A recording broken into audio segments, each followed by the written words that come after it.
Hello to the Yugi playing public, I'm Noel, and wow, we've got a lot to cover. I wasn't really expecting to make another video this year, honestly, but we've got 2 events, 2 formats, and 2 deck lists to go over. It's going to be a double feature. Featuring the creature.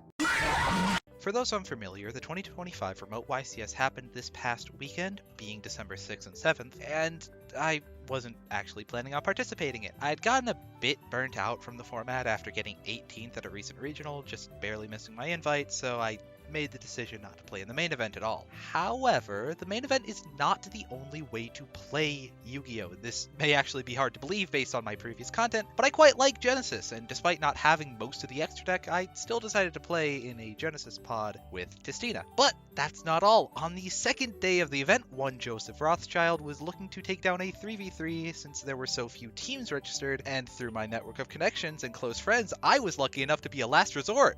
I am not a friend of this YouTube channel, okay? I disavow this YouTube channel. I was lucky enough to win both, which means that I'm going to have 2 event recaps and 2 profiles to go over. First off, it's... Apologies for the lack of gameplay footage, but it's actually just not allowed, and if I had recorded my games, there's a non-zero chance I would get banned for doing so. You're really not supposed to do that for remote events. Since I would obviously rather that not happen, you'll just have to deal with some silly animations. But first, the deck list. The Tistina profile. Alright, so I'm going to assume that you have some amount of familiarity with these cards, so I'm not going to read all of them off for you. We are on 3 Demigod, 1 Crystal God, 2 Miasma. You really don't want to be playing more than 6 level 10s. They can be kind of bricky. Even Demigod on its own can be kind of bricky. Crystal God, of course, is a brick in and of itself, and then Miasma Dragon can be a brick depending on if you have access to, like, play. And Demigod is a brick if you don't have access to any other Tistina cards, but, you know, hopefully that doesn't happen, and I do consider these to be pretty correct as far as ratios go. Then, of course, we have 3 Sentinel. Sentinel gets you to your 1-card combo. It searches everything, and it's a 3, and a lot of what we do in the extra deck is 3s. There's 1 Hound. I actually think that being able to attack directly with Hound is very important, especially in Genesis format, where you aren't able to make like an underworld goddess to out a Towers monster such as Pep, or in some cases Liger Dancer. If they control another monster, you summon the Hound and hit direct for hopefully lethal. We also have 1 Returned. This is just necessary if you want to do pretty much anything with Sentinel as far as the extra deck goes. And then 3 Fallen, because it gets us to our 3 Divine Domain, which is our 1-card combo by sending Miasma Dragon. Beyond that, we also have 2 Play of the Tistina, because Play of the Tistina is a very important card both for recursion and as an extender. Being a quick play, Reborn or Summon from Hand will do that to you. We have 2 Chaotic Elements, which act as consistency pieces, as well as recursion, because this can grab names from the graveyard, as well as somewhat of a board breaker, depending on when you use it. If you're lucky, you might be able to activate this with 3 Aqua's Engrave and get a pop-off, especially on turn 3 or later, and our 1 Breath and 1 Discordance. And that's all the Tistina names. I guess Chaotic Elements technically isn't a Tistina name, but that's all of our Tistina names in the main. Breath is only at 1 because if you don't pair it with a monster, it doesn't actually do anything, and Discordance is at 1 because the searchable DD Crow isn't that bad. Speaking of which, DD Crow. One of the few hand traps in Genesis format that is completely free, and it's a very good one. Luckily, it has fallen out of favor a little bit, because otherwise, Crow on Miasma Dragon can be kind of disastrous for you. There's also 3 Droll and Lockbird. This card is just absolutely essential in Genesis format. It is the strongest hand trap in the format. Unfortunately, I really don't like this being in the format, and I'm very glad to hear that it is being removed, hopefully, on the next points update. We are also on 2 Ghost Ogre. I kind of did my points math wrong. When I was building my deck, I had cards in my extra deck that cost points that I didn't end up having in my extra deck at the end of the day. So this is a 91 point deck. I could have afforded a 3rd Ghost Ogre. I just didn't know it when I was building. We are also on 3 Cosmic Cyclone, because Spell trap removal is actually very good in this format. A lot of powerful back row exists, and getting rid of that early, or wielding this as an interruption for, like, let's say Fire King, which is a very back row heavy deck, and requires a field spell to resolve, can be very powerful. We are also on 3 copies of Forbidden Droplet. This card is... I'm going to be honest, I didn't actually end up activating this at all during my matches, but I also only saw it once, and the hand that I saw it was a total brick. This could maybe be something else, depending on what your points values are, what you put in your extra deck especially. 2 copies of Final Bringer of the End Times. I also never activated this, although I did see it. I used it as a pop for Sentinel, so that I could end on a larger board, because while this card is good, and you do have the Verudrus to pair with it, it's just not the best home for it. It's really just here because it is decent non-engine. Maybe replace that with an enemy controller if you're feeling it. And 1 Virtue Stream for our extra deck. We are obviously on the 1 Virtue Dragon. This card gets you the Virtue Stream, which is an Icarus attack for Aquas and their associated Tri-type. I only summoned 3 cards in the extra deck, and Virtue Dragon is one of them, Verudrus is another, and Gustav Max is the third. So really I don't need to go through the rest of the extra, but I will anyways. Gustav Max closes out a lot of games, especially ones where you're attacking directly with Hound and you like get drolled on a Miasma Search or something, so you can't actually get all the way to lethal.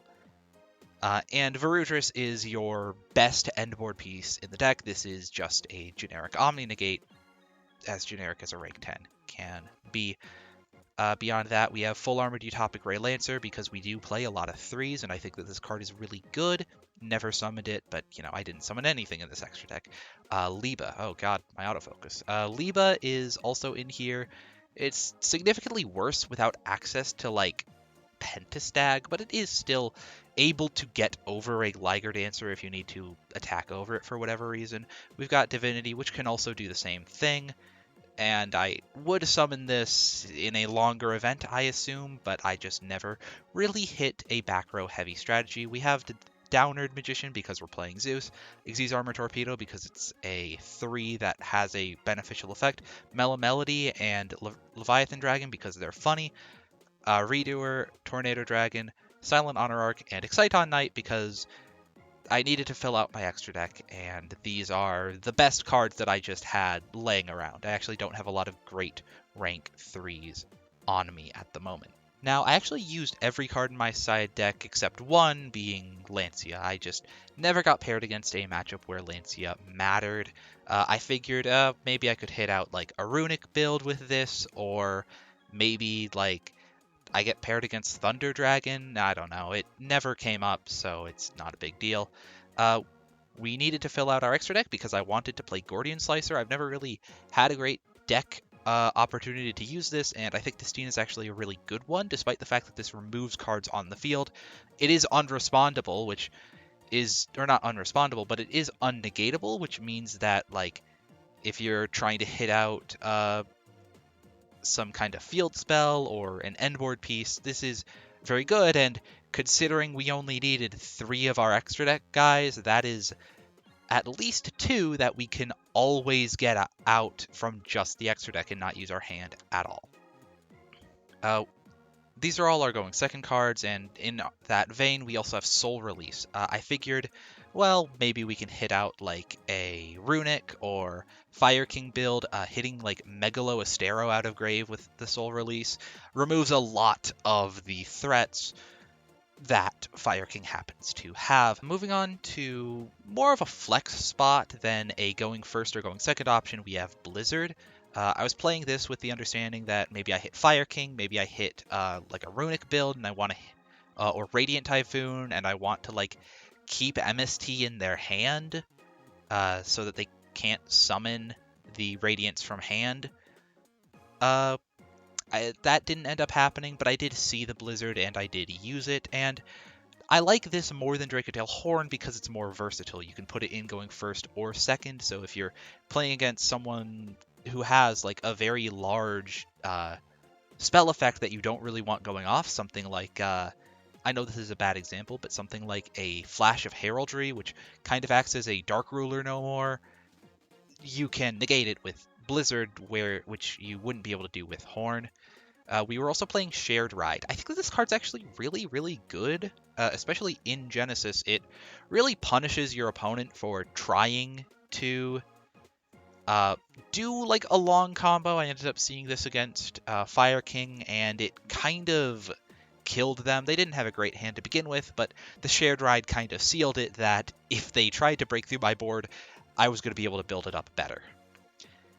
And 2 Magic Deflector, I figure this is a pretty good side option for Radiant Typhoon, which I never ended up seeing, but I did see Fire King, which it's also a good side option against. A lot of my side deck is actually tailored to beat Fire King because I expect Fire King to be a lot better than it really is, to be perfectly honest. And there's a lot of overlap between things that beat Fire King and things that beat Runic MST. That's all I got for the Tistina profile, but stick around because I'm going to talk about the matches next. All right.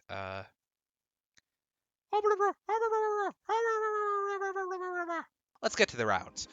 Round 1 was against Memento with a Radiant Typhoon package. I ended up winning the die roll, and this is one of the few games that I actually remember the opener for, being a Droll Lockbird, Ghost Ogre, Snow Rabbit, Cosmic Cyclone, Chaotic Elements, and play of the Tistina. Not great, but still full combo so long as we don't get drolled, since we can search Miasma Dragon, get drolled. Oh, fuck!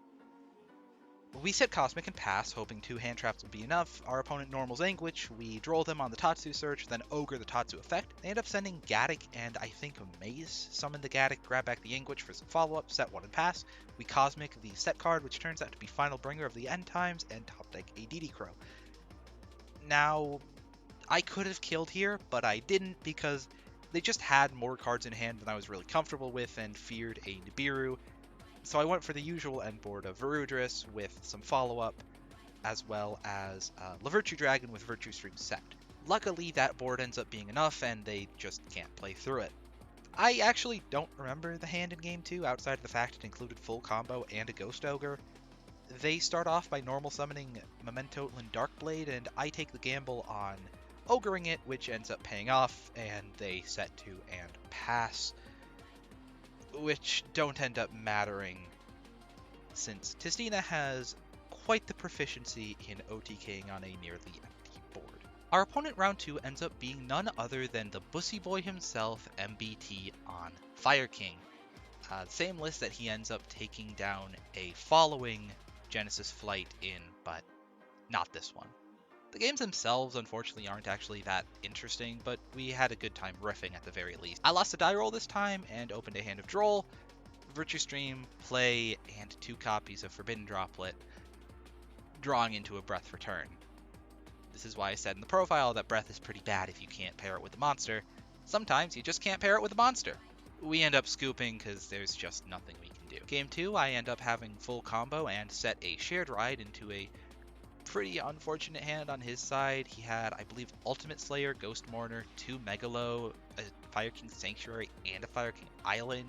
He has to do some weird plays where he, like, sets Megalo, then sets another island over the island he already had. It's a whole mess, and we just end up taking it.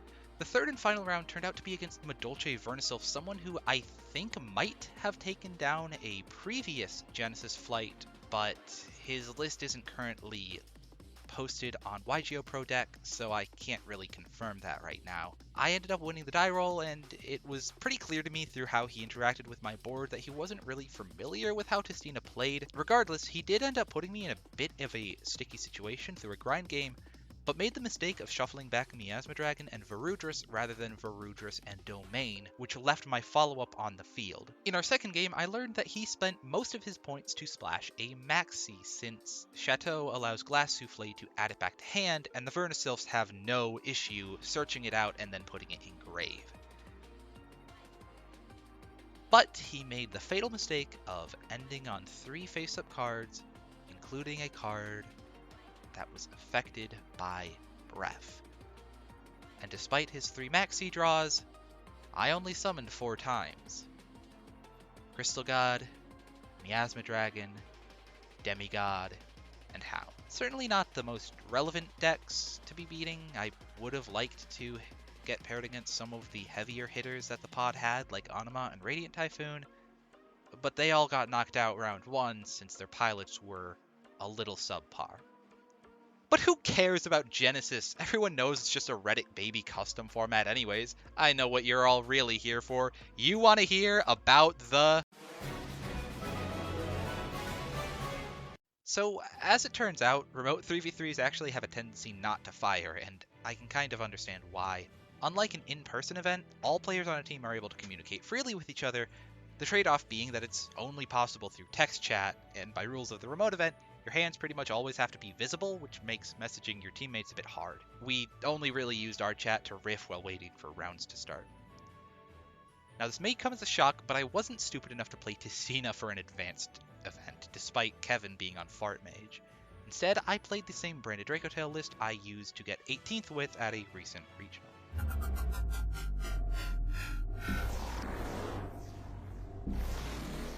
This isn't where we were meant to end up. Let's head back. Everyone's waiting for us. Double boost!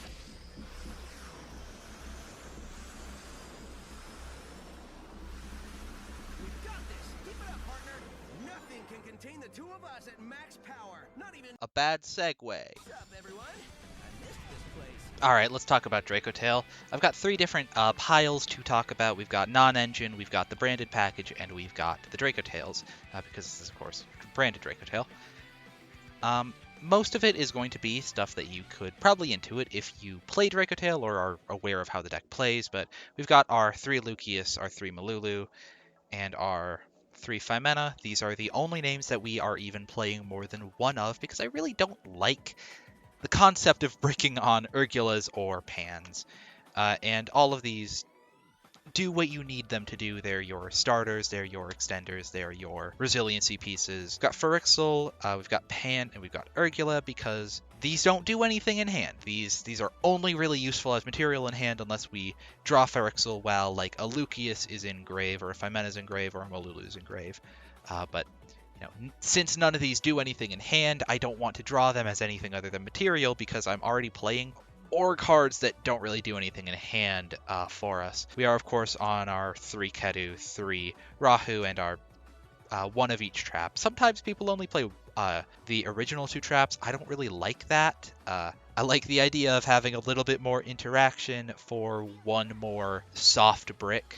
I guess it's a brick going second, but going first is totally fine. We are, of course, on our 2 branded fusion, and here's where the package gets a little bit heavier than a lot of people are usually willing to play, because I am on 3 The Fallen and the Virtuous, 2 Albaz, 2 Cartesia, and 1 Quem, and I promise that the Quem will come up later. For now, you'll just have to be in a little bit of suspense. The Fallen and the Virtuous is, in my opinion, one of the strongest cards in the game right now. It allows you to play through your opponent's flames. It allows you to play through Imperm. It's a breaker. It's a dodging piece the same way that like Enemy Controller is. Moving on to our non-engine / hand trap lineup, we're on 3 Perulia. I've heard people say you shouldn't play Perulia at main, and I get it. However, when Yami Mitsurugi is so good, I would really rather have a little bit more game against them, because I really don't like my chances. We are, of course, on 3 Fua, because that is absolutely necessary no matter what deck you're playing, and 3 Ash, because it beats 3 Fua.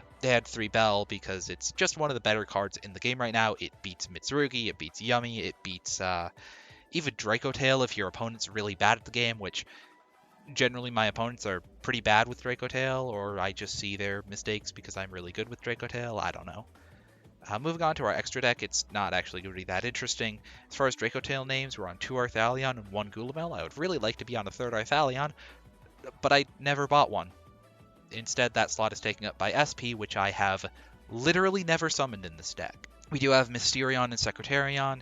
A lot of people sway away from Mysterion. I think Mysterion's really, really good, especially against some less experienced players and certain decks and hands.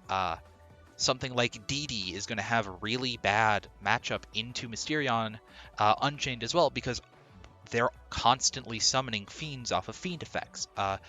The Canines end up losing to this card because they're summoning a Pyro by a Pyro's effect, or an Aqua by an Aqua's effect, or I believe Izuna's a Beast Warrior, a Beast Warrior by a Beast Warrior's effect. I don't know what Izuna is. And Secretarion is, of course, a follow-up piece. It's a floodgate. I mean, that's really the only two things that it is, but it's very necessary for being a generic fusion. Speaking of generic fusions, we have Chaos Star Source Dragon in here. This card is really good. The first regional that I played this card, I actually never summoned it, mostly because I was never in a situation where it really made sense to, but ever since, I summoned this thing all the time to beat like a back row strategy. It's a really good card, especially when paired in a branded heavy deck, because branded fusion make Albion or Lubellion is always going to be 2 pops. Speaking of, we have 2 Albion, 1 Lubellion. This is just normal branded stuff. We have Mirror Jade, again, normal branded stuff. And then we get into some of the more interesting picks. Albalanatus, the Abyss Dragon, is here mostly for follow-up in longer grindy games. It allows you to use Lubellion to pretty much reset your deck and extra deck if you have like an Albaz in rotation at all, because you're just going to shuffle back all of your dragons, which means that your Arthalions are back, your Star Source is back if you need it, all of your branded names are back, not all of them, because like Mirror Jade isn't a dragon, but most of the ones that you care about are going to be back in your extra. Like, even just in the branded mirror, Secretarion's a dragon. You can just like set an Albaz, make this, and out their Secretarion, because I don't know if you know this about this card, but you can contact Super Poly. We are also on Guignol. You pretty much have to be playing Guignol in any deck that you're playing Cartesia in. Even like Archmage does it. It's just like, you can't have one without the other. If you don't have Guignol, you can't have Cartesia. And if you don't have Cartesia, I don't know how the fuck you're making Guignol. Rinbrum is pretty much just a send for the Fallen on the Virtuous. It turns that Fallen on the Virtuous from 1 interaction of a pop plus some follow-up into 2, possibly 3 interactions, depending on like what you summon off of your Albaz that you summon. Make a Star Source Dragon, for all I care. And occasionally you can just like make this if you get Fluid on your branded fusion. You don't really want to go for Albion or Lubellion, especially if you have Dracotail access already in your hand. So you send a Fuelos and make Rinbrum, and just wield that as an interaction. And the 1 Titaniclad, this is why we are playing Quem. If you're going for like a bigger branded board and you end on a Mirror Jade, you're going to be playing into a nib to do that. And if your opponent nibs, you chain the Mirror Jade, send Titaniclad, banish probably like an Arthalion. Then in the end phase, you can summon your Quem. Quem sends like an Albaz or a Cartesia. You can use the Quem to summon back the Mirror Jade, maybe get the Cartesia in hand as fusion material, and you retain pretty much all of your board because all of your Dracotail interactions are going to be in the back row anyways, unless you're ending on Gulamel. And even then, the Gulamel is going to be able to revive itself. It's really makes that nib matter not at all. There's also a good out for Liger Dancer, because anything over level 10 is going to make it larger than Liger Dancer, so you can send a Nibiru. You just have to know to side in your Nibiru when you're playing against a Lunalite opponent. Moving on to the side deck, I'm going to speed through this a little bit because it's not that interesting. We've got Droll and Lockbird, because Droll is a broken-ass card, 2 Retaliating Sea for the mirror, and then kind of an interesting thing that I like to experiment with is Contact Sea. I really like Contact Sea as a card, and I like trying to get it to work, and I think that this might not be the best format for it, but it's fun to see. This is especially for the mirror, especially because Retaliating Sea is going to search this when it gets popped, so anytime that a Dracotail or branded opponent outs the Retaliating Sea, usually by using Star Source Dragon, which is going to pop it, you get your Contact Sea, and they ain't fucking playing. This is also good against certain decks. This can be good against Yummy if they aren't playing an out, which a lot of Yummy players aren't.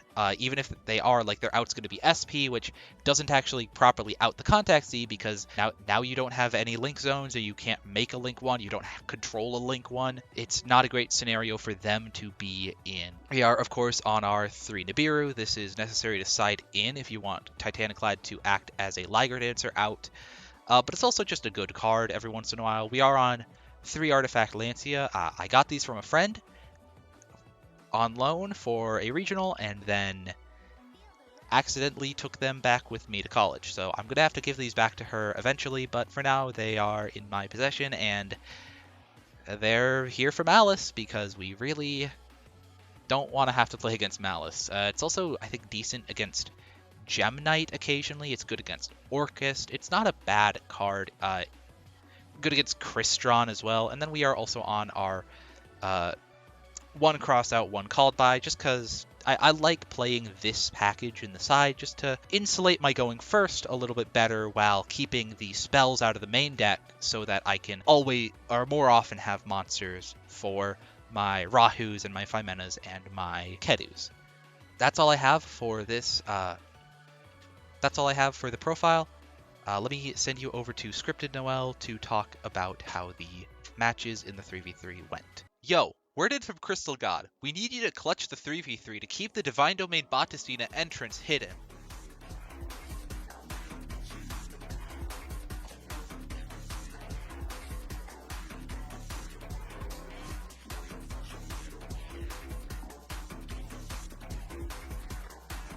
Very good, my fine Crystal. Return home, face down cards await. My first round was against what I believe to be pure Canine based on the inclusion of Dizzablaster in their list, but it could realistically be anything. For all I know, they just never saw their splash. I lost a die roll and ended up going second, and the only hand trap in my opener was Fua, which got ashed. I just conceded after that since the rest of my hand wasn't great, and I didn't want them getting handed knowledge with their normal summon Noroi, which actually ended up paying off in game 2 since they Perulia'd me, which I don't think they would have kept in had they known I was on Dracotail.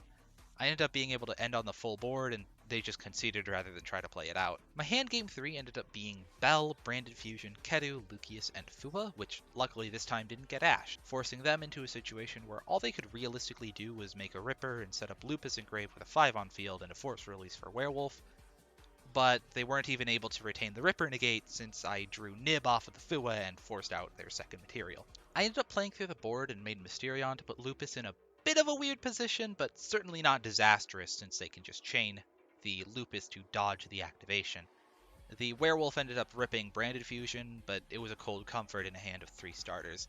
They made Nash Knight to suck up the Mysterion, but detaching 2 for its effect actually triggers Arthalion Engrave, and there was nothing they could do to stop me from clearing their board. I wasn't able to kill them on that turn, but they had 2 cards in hand into 2 traps, a Gulamel, and a Phymena. As far as I know, there is just not a combination of 2 cards in their deck that would be able to play through that.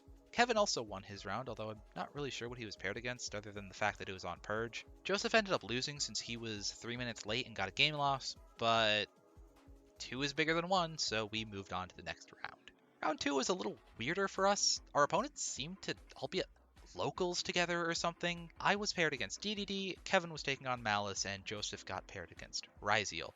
I ended up winning the die roll this time and ended on a bit of a weird half board because it got ashed and only had Flame and Sting set, but I was able to wield my interaction well enough to keep them from killing me, and the only interaction they ended up ending on was a Machinex, which doesn't exactly do much to Dracotail, especially when I have Rahu and a monster in my hand for follow-up. My game 2 was less than stellar. I opened Kedu, Lucius, Bell, Perulia, and Droll, and I really don't know if I was even supposed to side in Droll in that matchup. Perulia ended up getting ashed, and Droll and Bell weren't able to prevent them from making Caesar, which is just the end of the game for Dracotail. Stop me if you've heard this one before.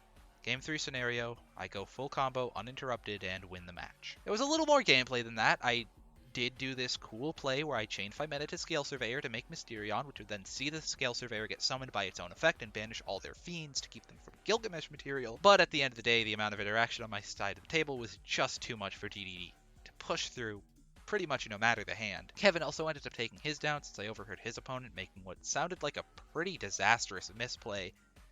And with 2 wins on Team Bean Soldier, Joseph's opponent just conceded before they even started Game 3. Big ups to Joseph and Kevin. I wouldn't have been able to do it without them.